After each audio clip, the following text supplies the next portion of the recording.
Hola a todos. Soy Kirill. Si valoráis historias reales y queréis escuchar más testimonios conmovedores, suscribíos a mi canal de YouTube. Hoy os traigo un caso increíble que llegó a mis manos como psicólogo familiar. El protagonista es Javier, un joven de 20 años que, de manera inesperada, descubrió algo que puso patas arriba toda su vida. Sus padres, Miguel y Laura, no eran sus padres biológicos. Javier creció en un barrio tranquilo a las afueras de Zaragoza, con árboles frondosos en cada acera, un par de cafeterías tradicionales y un instituto que funcionaba como epicentro cultural de la zona. Sus padres siempre habían sido cariñosos. Miguel llevaba más de 20 años trabajando como técnico en un taller de mecánica industrial, mientras que Laura se encargaba de la contabilidad en una pequeña empresa local. La familia no era adinerada, pero sí estable. Se esforzaban por ofrecerle a Javier oportunidades que ellos no tuvieron en su juventud. Un día, al subir al trastero en busca de una vieja caja de fotos, Javier tropezó con una carpeta polvorienta llena de documentos. Entre recetas médicas caducadas y facturas antiguas, topó con un papel que rezaba certificado de nacimiento y, en el apartado de madre, figuraba un nombre desconocido. Al principio, pensó que podía tratarse de papeles ajenos o de alguna confusión administrativa, pero al comprobar la fecha y constatar que coincidía con su día, mes y año exactos de nacimiento, se le heló la sangre. Para mayor asombro, en la parte dedicada al padre, el nombre aparecía borroso o tal vez tachado. Al hojear más papeles, encontró referencias a una mujer llamada Elena, que jamás había oído mencionar. Javier sintió un nudo en el estómago. En un principio, dudó, quizá era algún caso de parentesco lejano o un error de registro. Pero el sentido común le susurraba que era algo mucho más serio. Con los documentos en mano, Javier fue directo a la cocina, donde Laura preparaba la cena, concentrada en un noticiario que sonaba de fondo. Tras un breve titubeo, se lo soltó. Javier, en voz baja: mamá, ¿qué significa esto? ¿Por qué aquí sale otro nombre como madre? Laura dejó caer la cuchara en la encimera, presa del nerviosismo. Se quedó callada unos instantes, intentando hilvanar una respuesta. Laura, temblorosa: cariño, yo creo que deberíamos hablar con papá. Esto no puede explicarse en 2 palabras. Esa misma noche, con el televisor apagado y el salón sumido en un silencio incómodo, Miguel se sentó junto a Laura en el sofá. La atmósfera se cortaba con un cuchillo. Miguel, hijo, siento mucho que te hayas enterado así. Nunca tuvimos mala intención, pero... Javier, con incredulidad: entonces, ¿me adoptasteis y no me lo habéis dicho en 20 años? Laura, por favor, comprende que siempre te hemos querido como a un hijo biológico. Al principio pensábamos decírtelo cuando fueras más mayor, luego el tiempo pasó y nos dio miedo tu reacción. El relato brotó de sus bocas con tropiezos y vacilaciones. Laura había sufrido complicaciones en su primer embarazo y los médicos le advirtieron que quizá no podría volver a concebir. Por otro lado, sabían de un bebé nacido en una clínica rural que había sido abandonado por su madre. Todo se resolvió rápidamente con trámites de adopción y, apenas unos días más tarde, Javier entraba en sus vidas. Miguel insistió en que lo hicieron por amor, porque ansiaban formar una familia y darle a aquel niño un hogar seguro. El golpe emocional para Javier fue tremendo. Hasta ese instante, había creído ciegamente en la transparencia de sus padres. De pronto, se sentía traicionado, confundido, dolido y con la imperiosa necesidad de saber la verdad completa. Decidió, entonces, buscar ayuda profesional. Alguien que, sin juzgar, pudiera guiarlo en ese torbellino de revelaciones. Así fue como apareció en mi consulta, con los ojos llenos de rabia contenida. Javier, en nuestra primera sesión no sé cómo digerir esto. Me escondieron algo esencial, algo que cambia mi propia identidad.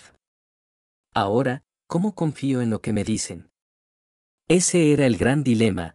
mezclaba el miedo a perder la familia que conocía con la furia de sentirse engañado. Le recomendé que siguiéramos paso a paso. No bastaba con la verdad a medias, él necesitaba reconstruir su pasado. Por supuesto, Miguel y Laura temían que, en el proceso, su hijo los rechazara o rompiera lazos con ellos.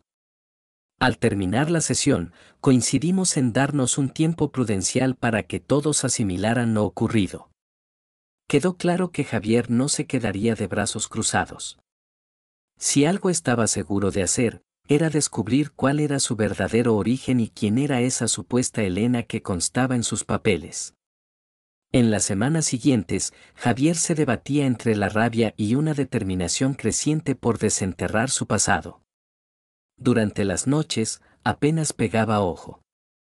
Daba vueltas en la cama, imaginando escenarios en los que su madre biológica podría ser una menor asustada o, tal vez, alguien incapaz de criar a un hijo.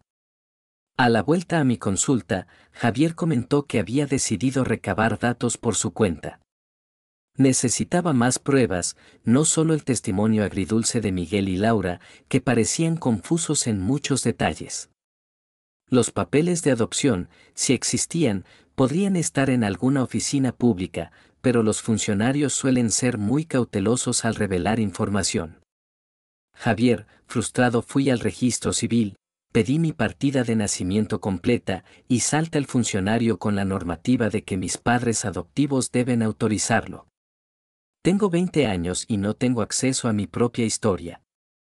Aquello reflejaba lo intrincado que puede ser el sistema. Una ley que protegía la privacidad de la familia biológica, pero que a la vez dejaba a Javier en la incertidumbre. Le animé a no rendirse. A veces, en hospitales pequeños, las enfermeras o los médicos guardan en la memoria casos relevantes, especialmente si involucran abandonos o adopciones complicadas. La siguiente pista sería averiguar en qué clínica rural había nacido.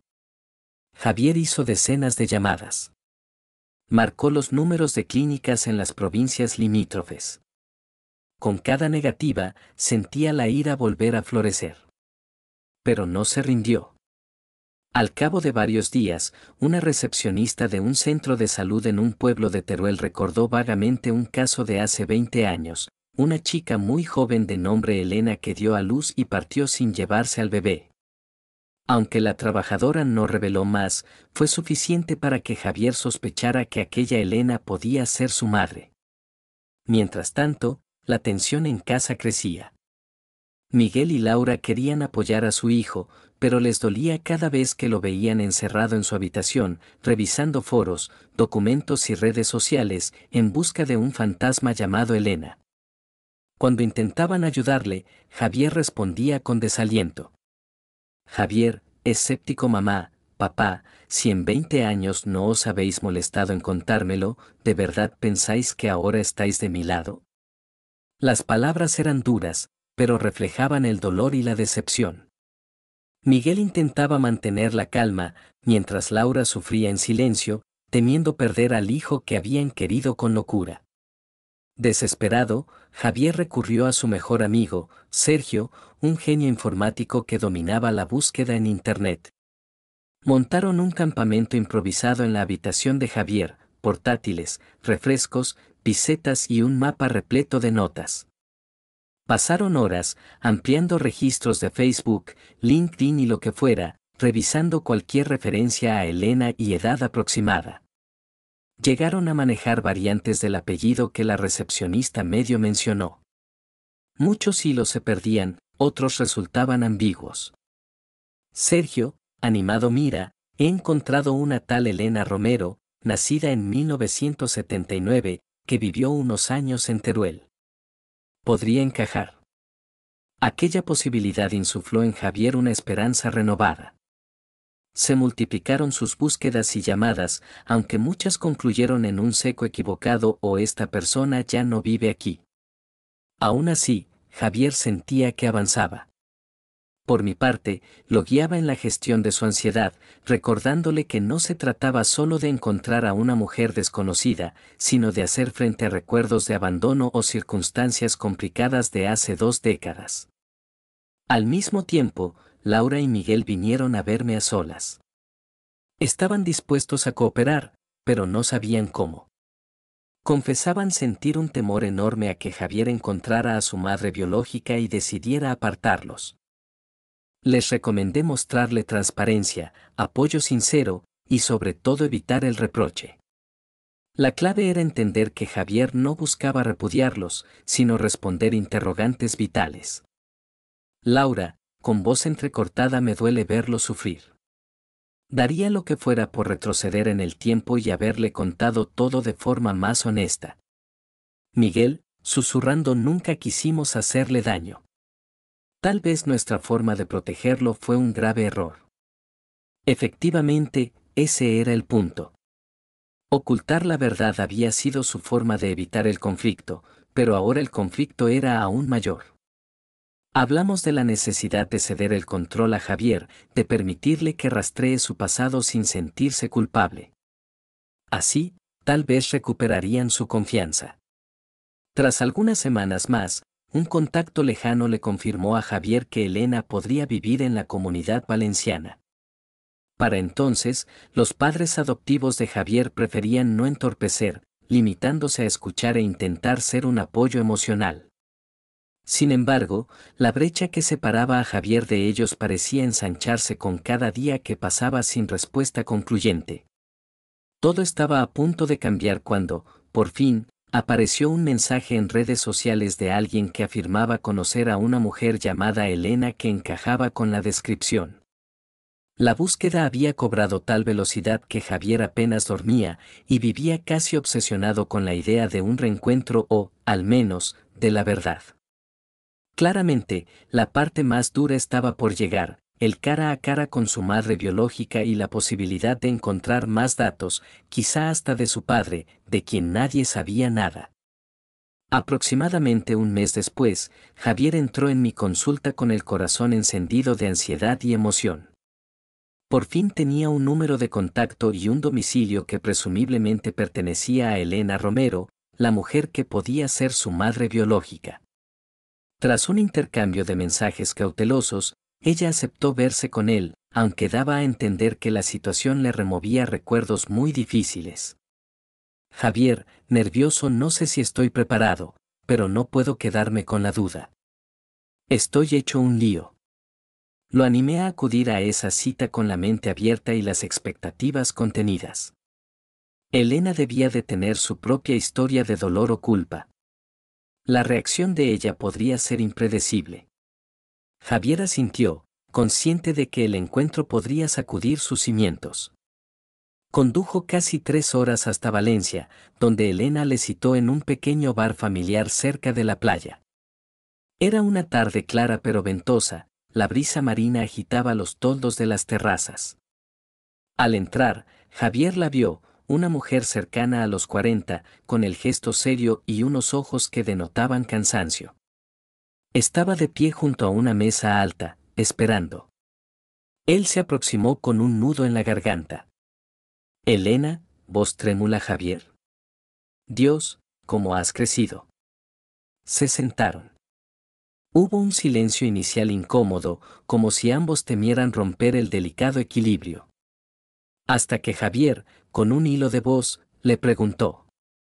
Javier, ¿eres tú, la persona que me dio a luz? Elena, asintiendo con ojos empañados, sí. Era muy joven, apenas cumplía 17 años. Mis padres me presionaron. No tuve valor para quedarme contigo. No sé si podrás perdonarme. Se apretó las manos contra la taza de café, intentando no derramar lágrimas. Le contó que su novio de entonces la había abandonado en cuanto supo del embarazo. Que su propia familia consideraba la maternidad temprana un deshonor. La llevaron a dar a luz lejos de su provincia para evitar habladurías. Elena firmó una renuncia forzada, que la ha perseguido siempre. Elena, nunca dejé de pensar en ti. Pero creía que estarías mejor con alguien que te quisiera de verdad y pudiera darte una vida estable. Javier escuchaba con el pecho oprimido. Nada de aquello justificaba el abandono, pero comprendía que su madre era poco más que una niña, presionada por un entorno duro. También surgieron preguntas sobre el padre biológico. Elena admitió que no sabía gran cosa. Todo apuntaba a que se marchó a Francia, y jamás volvieron a hablar. Javier, con voz temblorosa, así que no sabes dónde está él. Elena, no, y no sé si él querría conocerte. Yo ya no supe nada de él cuando marchó. Hablaron durante más de 2 horas, intercalando silencios que decían más que las palabras. A veces, Elena tomaba la mano de Javier con cautela, como temiendo su rechazo. Él sentía una mezcla de pena por aquella adolescente que la vida había arrinconado, pero también una punzada de rencor, producto de tantos años de silencio. Sin embargo, en el fondo, se aliviaba al ver que su madre no era una desalmada, era una mujer que había sufrido sus propias pérdidas. Javier, si nos hubiéramos encontrado antes, quizás habríamos evitado muchas dudas. Elena, lo sé. Perdóname. Pero pensé que no querías verme. Y tampoco sabía cómo localizarte. Ni siquiera sabía si tus padres adoptivos te habían contado algo. Se despidieron con un abrazo tímido, impregnado de nervios y, tal vez, de un atisbo de esperanza. Elena le prometió que atendería cualquier pregunta que él tuviera, siempre y cuando no esperase grandes certezas, pues ella misma arrastraba confusión y culpa. Javier me llamó esa misma noche. Tenía la voz quebrada de cansancio y emoción. Me narró el encuentro, sus impresiones, el alivio de saber algo más de sus orígenes y la nueva confusión que emergía. ¿Cómo encajar ahora a Elena en su vida? ¿Debía contárselo todo a Miguel y Laura? ¿Podía mantener una relación con su madre biológica sin herir a quienes lo habían criado? De vuelta en Zaragoza, lo esperaba un hogar con padres adoptivos temerosos de la intrusión de una extraña en la vida de su hijo. Sin embargo, Javier no quería renunciar a ninguno de los dos mundos. El tiempo diría si eso era factible o si, por el contrario, lo empujaría a una dolorosa decisión. Durante las siguientes semanas, la tensión se instaló en la mente de Javier. Por una parte, deseaba conocer más a Elena, entender sus motivaciones y tal vez recuperar algo del tiempo perdido. Por la otra, no quería que Miguel y Laura sintieran que los dejaba de lado. Ellos eran, a fin de cuentas, quienes lo habían cuidado durante 2 décadas. En una de nuestras sesiones, Javier expresó con claridad la encrucijada a la que se enfrentaba.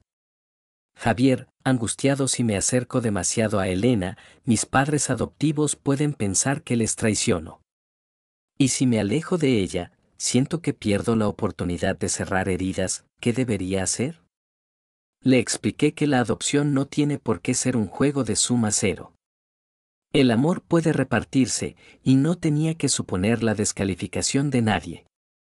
Sin embargo, Laura y Miguel sí temían que la llegada de Elena desdibujara su rol de padres. Pronto, Laura se armó de valor y habló conmigo a solas. Laura, ojos tristes, no puedo culparle por buscarla. Pero duele pensar que he sido su madre de mentira, ¿y si ahora decide que su auténtica madre es ella?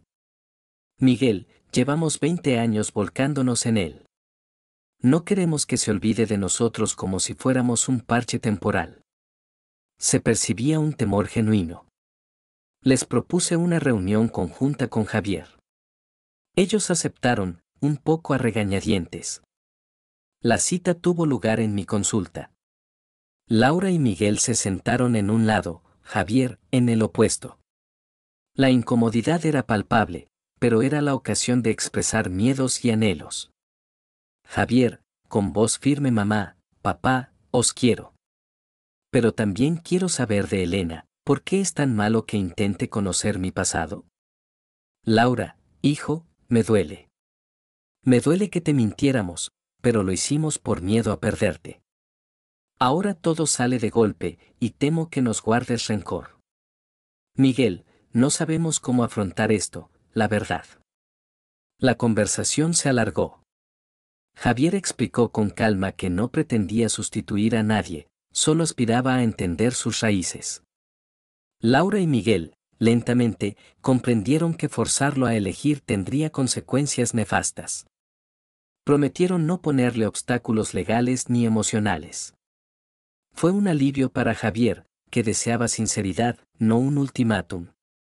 Mientras tanto, Elena, desde Valencia, mandaba mensajes pidiendo disculpas y asegurando que no planeaba inmiscuirse en la relación de Javier con sus padres adoptivos. Incluso llegó a enviar un mensaje directo a Laura, ofreciéndole explicaciones si las quería escuchar, aunque Laura no se sentía lista para ello. Legalmente, la adopción de Javier ya no implicaba restricciones, era mayor de edad y libre de mantener una relación con su madre biológica. No obstante, la presión emocional era enorme. Además, surgía la duda de si existían otros familiares biológicos de Javier que pudieran desear conocerlo. Quizá abuelos, tíos o hermanos que ignoraban su existencia. Javier, cada vez que descubro algo nuevo, se abre otra incógnita. Estoy agotado, pero no quiero parar ahora. Elena lo invitó a visitarla el fin de semana, coincidiendo casi con la fecha de un cumpleaños familiar. Pero se solapaba con la fiesta de aniversario de bodas de Miguel y Laura, una celebración que no podían posponer. Javier decidió quedarse en Zaragoza. Cuando se lo comunicó a Elena, ella reaccionó comprensiva. Elena, por teléfono no te preocupes, lo entiendo. Cuida de tus padres, y ya encontraremos otro momento. Ese gesto de empatía alivió la tensión. Javier empezaba a ver que, si todos ponían de su parte, tal vez podría haber convivencia emocional sin que nadie se sintiera desplazado. Sin embargo, el asunto del padre biológico seguía rondándole la cabeza, ¿valía la pena buscarlo, exponerse a más rechazo, o era suficiente con lo que había descubierto hasta el momento? Javier, pensativo, tal vez no puedo resolverlo todo de golpe. Encontrar a Elena ya ha sido un terremoto. Casi al final de esta etapa, la relación con Miguel y Laura, aunque dolorosa, se estabilizó. Hablaron claramente de sentimientos, culpas y miedos. Javier vio que su amor por él seguía intacto, y eso le dio fuerzas. Cada conversación servía para asimilar la idea de que una familia, a veces, se compone de varios lazos, por muy enrevesados que sean. No había una única lealtad, sino un entramado donde las identidades pueden coexistir. Estaba claro que el camino no terminaba ahí. Javier aún debía decidir cómo avanzar con Elena, si habría una relación cercana o solo encuentros puntuales. Y también quedaba pendiente la posibilidad de seguir la pista de un padre al que nunca conoció. Aún así, se sentía más fuerte y preparado para encarar la verdad, aunque fuese dolorosa. En las semanas posteriores, noté una evolución notoria en la actitud de Javier. Ya no estaba consumido por la rabia, su semblante reflejaba una madurez nacida de la adversidad. Había descubierto que su vida no tenía por qué dividirse en antes y después de la adopción, sino que podía integrar ambas facetas de su historia. Con la intención de cimentar esa nueva normalidad, propuso un encuentro colectivo, que Elena y Miguel y Laura se vieran en un entorno neutral. Aunque la idea provocó recelos en un principio, al final acordaron reunirse en un centro de mediación familiar en Valencia, para que Elena no se desplazara siempre. Fue una decisión valiente por parte de Laura y Miguel, que guardaban ciertas reticencias. El día señalado, Elena llegó antes. Parecía muy tensa. Al poco rato, entraron Miguel y Laura. Javier, en el centro, los presentó formalmente. Era un instante surrealista, la mujer que lo concibió y la pareja que lo había criado se daban la mano con educación, pero también con nervios. Elena, voz baja, gracias por venir. Sé que esto no es fácil para ninguno. Laura, mirada temblorosa, así es. Estamos aquí porque queremos a Javier, y él nos ha pedido intentarlo. La conversación avanzó con prudencia. Elena relató algunos pasajes de su vida, evitando el dramatismo, pero siendo sincera. Laura y Miguel, a su vez, se atrevieron a preguntar detalles del nacimiento de Javier y las circunstancias que la empujaron a dejarlo. Aunque hubo momentos de incomodidad, reinó un clima de respeto. Elena, nunca he querido romper vuestra familia. Soy consciente de que Javier es vuestro hijo en todos los sentidos. Si él me lo permite, solo deseo estar presente de alguna forma. Miguel, nosotros, bueno, no lo entendíamos. Teníamos miedo de que quisieras apartarlo de nosotros. Ambas partes se dieron cuenta de que, en el fondo, había más puntos en común de lo que imaginaban, amor hacia el mismo joven y el anhelo de que fuera feliz.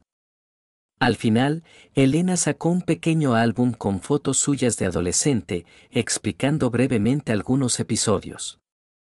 Laura y Miguel compartieron algunas instantáneas de Javier de niño. Era una forma de intercambiar pedazos de memoria, cerrar brechas. Laura, sonriendo tenue. Era tan travieso. Mira esta foto. En el cole hacía travesuras, pero luego sacaba buenas notas. Elena, con lágrimas retenidas, me alegra saber que ha crecido con cariño. Siempre me preguntaba si estaría bien. Aunque la reunión duró poco más de una hora, selló un acuerdo tácito, ni un bando ni otro pretendían forzar a Javier a elegir. Ahora sí, todos reconocían que él podía quererlos y respetarlos a ambos. Por supuesto, quedarían heridas abiertas y momentos incómodos, pero se había dado un primer paso crucial. En sesiones posteriores, Javier me contó que se sentía ligero, como si le hubiesen quitado un gran peso. Su relación con Miguel y Laura recuperaba la complicidad, aunque con mayor franqueza. Con Elena, intentaba mantener contacto regular, no a diario, para no saturar, pero sí lo suficiente como para conocerse poco a poco, sin presiones. Acerca de su padre biológico, decidió posponer esa búsqueda. Quizá en otro momento reuniría el coraje necesario, o quizá, al final, preferiría no remover más el pasado. Lo importante era que esa ausencia ya no lo definía por completo. Tenía un presente y un futuro claros, dos familias que, de algún modo, aceptaban coexistir. Como psicólogo familiar, me conmovía observar la fuerza y la voluntad de todas las partes. No es lo habitual que las historias de adopciones con engaños o secretos concluyan con un atisbo de paz mutua. Pero en este caso, el compromiso por hablar sin tapujos y la disposición de comprender la perspectiva del otro obró el pequeño milagro. Cuando Javier acudió a la última sesión que habíamos pautado, parecía otro. Su sonrisa era más genuina y se notaba liberado de la ira. Aún tenía preguntas pendientes, sí, es normal en un proceso tan complejo. Sin embargo, el nudo interno que lo atormentaba se había aflojado bastante. Javier, sigo sin creer que todo esto haya pasado en tan poco tiempo. Pero siento que soy yo de verdad, el Javier que ha crecido con Miguel y Laura y, a la vez, el que nació de Elena. Ambas cosas son ciertas. Y así cerramos este capítulo, con la certeza de que no existen familias perfectas, sino personas que cometen errores, se hieren y se reconcilian. El amor y la honestidad pueden más que los secretos cuando hay voluntad de entendimiento. Espero que esta historia os haya emocionado tanto como a mí, y, de nuevo, os invito a suscribiros a mi canal de YouTube para más relatos auténticos y conmovedores.